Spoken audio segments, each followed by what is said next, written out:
Selamat sore, salam sejahtera bagi kita semua. Apa kabar? Semoga semua tenaga kesehatan yang berada di Mautapaga ini dalam kondisi yang sehat-sehat dan tetap semangat. Selamat datang pada sesi kedua dalam rangkaian kegiatan penguatan kapasitas tenaga kesehatan. Di pertemuan ini, kita akan bersama-sama mendalami tema pengorganisasian gerakan satu rumah satu jumantik sebagai salah satu pendekatan strategis dalam upaya pemberantasan penyakit berbasis vektor, khususnya demam berdarah Dengue. Tujuan dari sesi ini adalah untuk memberikan pemahaman yang lebih mendalam kepada tenaga kesehatan mengenai prinsip, mekanisme, serta langkah-langkah pengorganisasian gerakan satu rumah satu jumantik di tingkat komunitas. Selain itu, pertemuan ini juga bertujuan membekali peserta dengan keterampilan praktis dalam membangun kolaborasi lintas sektor dan pemberdayaan masyarakat secara partisipatif. Melalui sesi ini, kami berharap para peserta mampu menjadi penggerak utama dalam membangun sistem kewaspadaan dini berbasis rumah tangga yang berkelanjutan, serta mampu mengimplementasikan strategi pengorganisasian yang efektif di wilayah kita masing-masing. Semoga setelah pertemuan ini, kapasitas dan komitmen kita dalam mendorong peran serta masyarakat melalui gerakan jumantik keluarga semakin kuat dan terstruktur. Selamat mengikuti sesi ini, semoga bermanfaat.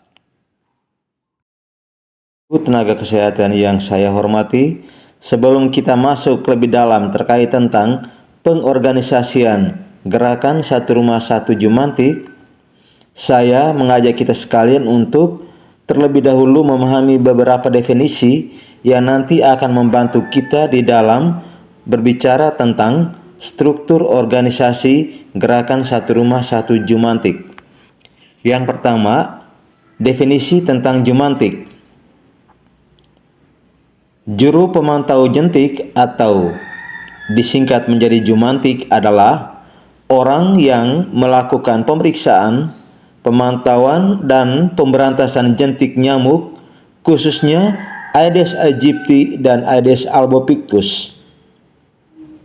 Yang kedua, gerakan satu rumah satu jumantik adalah peran serta dan pemberdayaan masyarakat dengan melibatkan setiap keluarga dalam pemeriksaan, pemantauan, dan pemberantasan jentik nyamuk untuk pengendalian penyakit tular vektor, khususnya DBD, melalui pembudayaan PSN 3M+.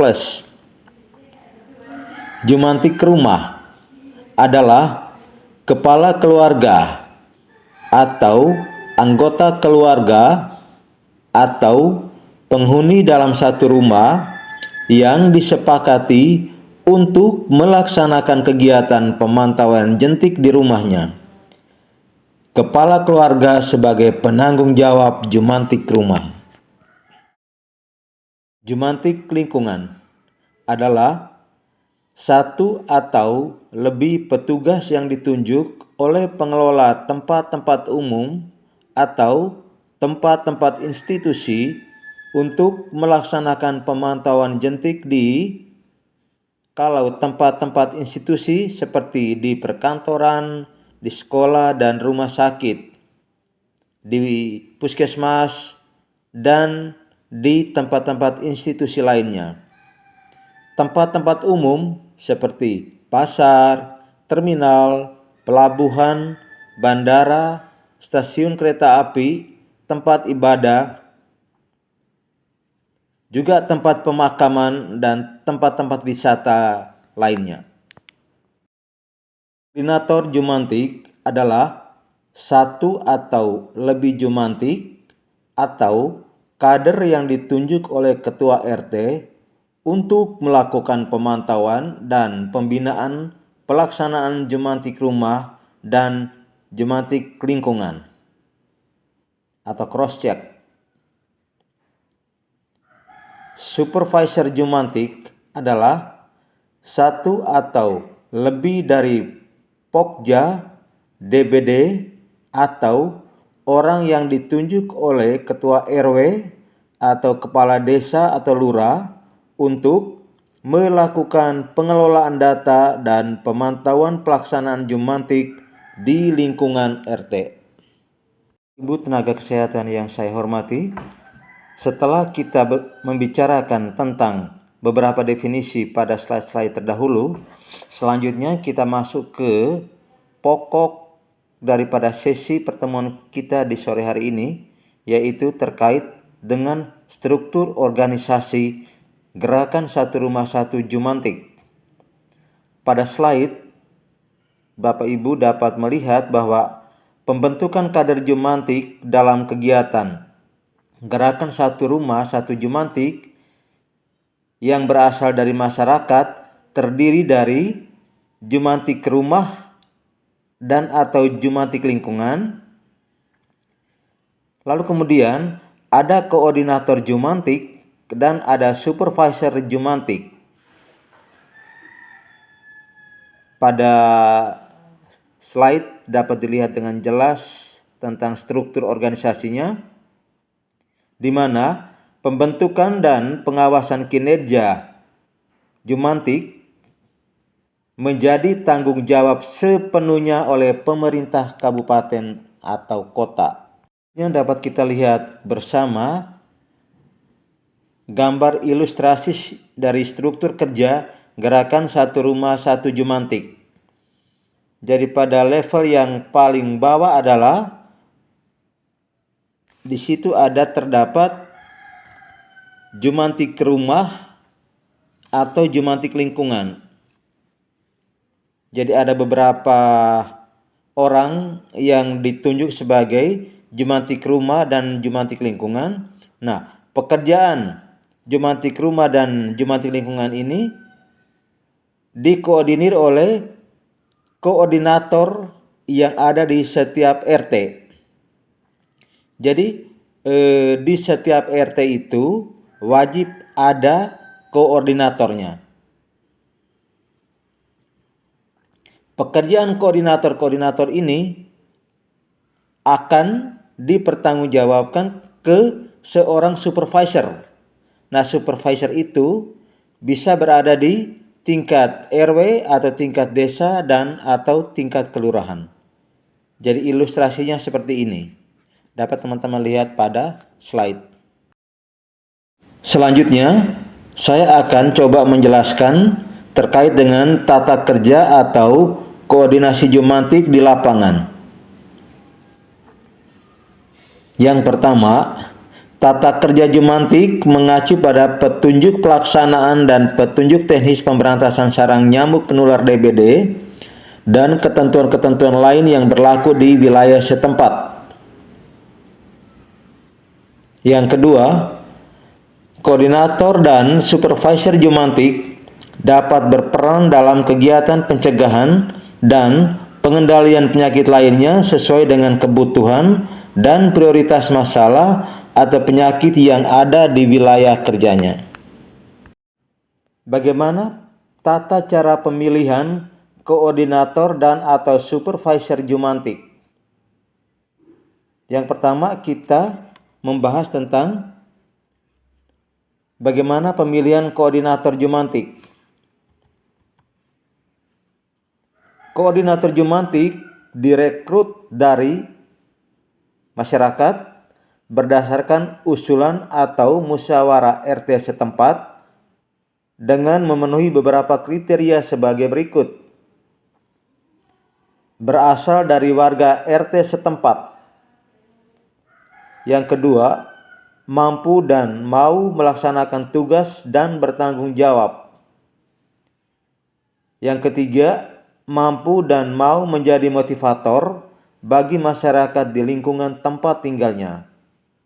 Dan yang keempat, mampu dan mau bekerja sama dengan petugas puskesmas dan tokoh masyarakat di lingkungannya. Kriteria supervisor jumantik. Penunjukan supervisor disesuaikan dengan situasi dan kondisi daerah masing-masing dengan memenuhi beberapa kriteria sebagai berikut. Yang pertama, anggota Pokja desa atau kelurahan atau orang yang ditunjuk dan ditetapkan oleh ketua RW atau kepala desa atau lurah. Yang kedua, mampu melaksanakan tugas dan bertanggung jawab.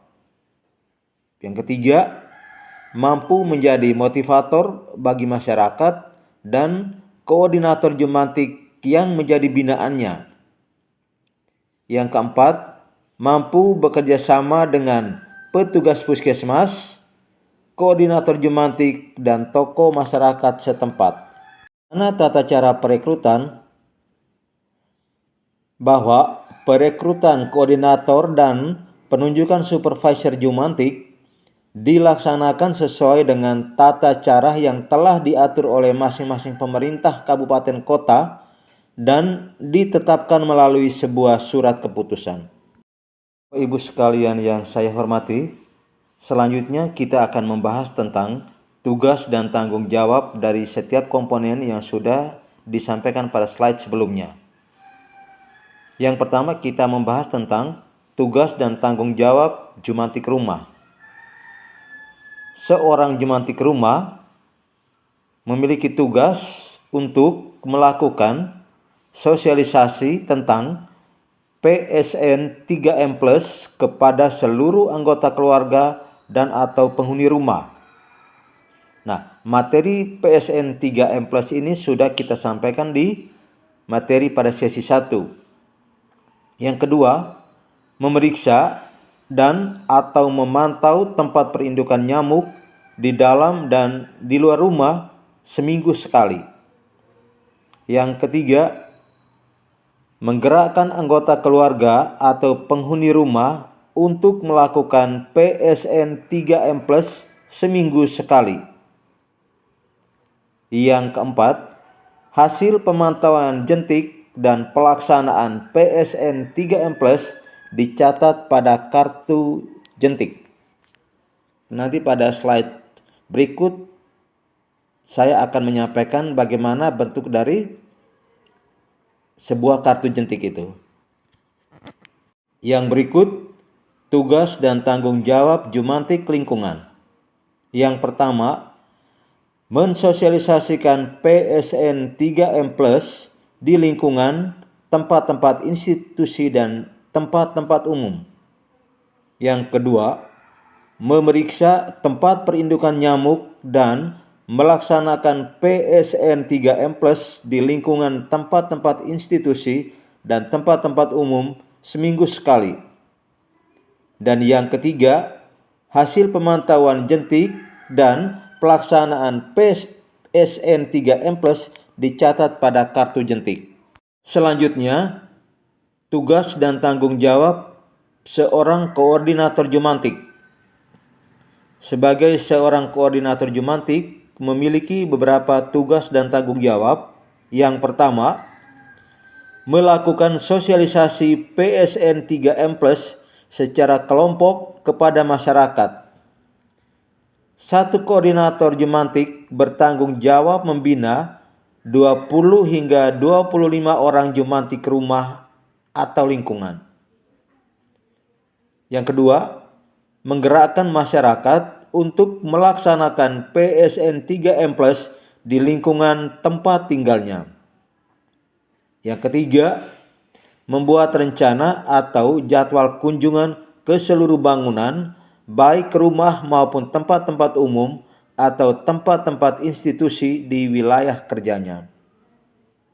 Keempat, melakukan kunjungan dan pembinaan ke rumah atau tempat tinggal, tempat-tempat umum, dan tempat-tempat institusi setiap 2 minggu sekali. Yang kelima, melakukan pemantauan jentik di rumah dan bangunan yang tidak berpenghuni seminggu sekali. Keenam, membuat catatan atau rekapitulasi hasil pemantauan jentik rumah, tempat-tempat umum, dan tempat-tempat institusi sebulan sekali. Dan ketujuh, melaporkan hasil pemantauan jentik kepada supervisor Jumantik sebulan sekali. Berikut tugas dan tanggung jawab dari supervisor Jumantik. Yang pertama, memeriksa dan mengarahkan rencana kerja koordinator Jumantik. Kedua, memberikan bimbingan teknis kepada koordinator Jumantik. Ketiga, melakukan pembinaan dan peningkatan keterampilan kegiatan pemantauan jentik dan PSN 3M+ kepada koordinator Jumantik. Keempat, melakukan pengolahan data dan pemantauan jentik menjadi data angka bebas jentik atau disingkat menjadi ABJ. Dan yang kelima, melaporkan ABJ ke puskesmas setiap bulan sekali. Nah, apa yang menjadi tugas dan tanggung jawab puskesmas? Yang pertama, berkoordinasi dengan kecamatan dan atau kelurahan desa untuk pelaksanaan kegiatan PSN 3M+. 2. Memberikan pelatihan teknis kepada koordinator dan supervisor Jumantik. 3. Membina dan mengawasi kinerja koordinator dan supervisor Jumantik. Keempat, menganalisis laporan ABJ dari supervisor Jumantik. Kelima, melaporkan rekapitulasi hasil pemantauan jentik oleh Jumantik di wilayah kerja kepada Dinas Kesehatan Kabupaten Kota setiap bulan sekali. Selanjutnya, apa yang menjadi tugas dan tanggung jawab Dinas Kesehatan Kabupaten Kota? Yang pertama, mengupayakan dukungan operasional Jumantik di wilayahnya. 2. Memberikan bimbingan teknis perekrutan dan pelatihan Jumantik. 3. Menganalisa laporan hasil PJB dari puskesmas. Keempat, mengirimkan umpan balik ke puskesmas. 5. Melaporkan rekapitulasi hasil PJB setiap 3 bulan, yaitu pada bulan Maret, bulan Juni, bulan September, dan bulan Desember kepada Dinas Kesehatan Provinsi. Keenam, melakukan rekapitulasi koordinator Jumantik di wilayahnya dan melaporkan kepada Dinas Kesehatan Provinsi. Ketujuh, mengeluarkan SK Supervisor Jumantik dan melaporkan kepada Dinas Kesehatan Provinsi. Berikut tugas dan tanggung jawab dari Dinas Kesehatan Provinsi. Ada lebih kurang 4 poin ya yang menjadi tugas dan tanggung jawab Dinas Kesehatan Provinsi. Pertama, membina dan mengevaluasi pelaksanaan kegiatan PSN 3M+ di Kabupaten Kota. 2. Mengirimkan umpan balik ke Dinas Kesehatan Kabupaten Kota. 3. Menganalisis dan membuat laporan rekapitulasi hasil kegiatan pemantauan jentik dari Dinas Kesehatan Kabupaten Kota kepada Direktorat Jenderal Pencegahan dan Pengendalian Penyakit atau Ditjen P2P Kementerian Kesehatan RI setiap 3 bulan, yaitu pada bulan Maret, bulan Juni, bulan September, dan pada bulan Desember. Dan yang keempat adalah melakukan rekapitulasi jumlah koordinator dan supervisor Jumantik serta melaporkan kepada Ditjen P2P Kemenkes RI. Nah, bagaimana dengan operasional dari Jumantik ini? agar Jumantik dapat bertugas dan berfungsi sebagaimana yang diharapkan, maka diperlukan dukungan biaya operasional. Dukungan dana tersebut dapat berasal dari beberapa sumber, seperti APBD Kabupaten Kota, bantuan operasional kesehatan atau BOK, alokasi dana desa, dan sumber anggaran lainnya. Adapun komponen pembiayaan yang diperlukan antara lain adalah: yang pertama, bantuan operasional transport atau insentif atau honor bagi koordinator dan supervisor Jumantik jika diperlukan. 2. Pencetakan atau penggandaan kartu jentik, formulir laporan koordinator dan supervisor Jumantik, pedoman dan bahan penyuluhan. 3. Pengadaan PSN Kit berupa topi, rompi, tas kerja, alat tulis, senter, pipet, dan plastik, tempat jentik dan larvasida. 4. Biaya sosialisasi gerakan Satu Rumah Satu Jumantik di setiap level administrasi, mulai dari RT sampai ke tingkat desa atau kelurahan. 5. Biaya pelatihan bagi koordinator, supervisor, dan tenaga puskesmas. 6. Biaya pelatihan bagi pelatih supervisor Jumantik oleh puskesmas.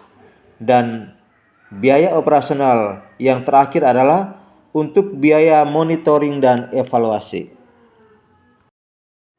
Bapak Ibu sekalian, demikian pemaparan materi pada sesi kedua mengenai pengorganisasian gerakan Satu Rumah Satu Jumantik. Semoga penjelasan yang telah disampaikan dapat memperkuat pemahaman kita bersama dan menjadi bekal dalam menggerakkan peran serta masyarakat secara lebih sistematis dan berkelanjutan di wilayah kita masing-masing.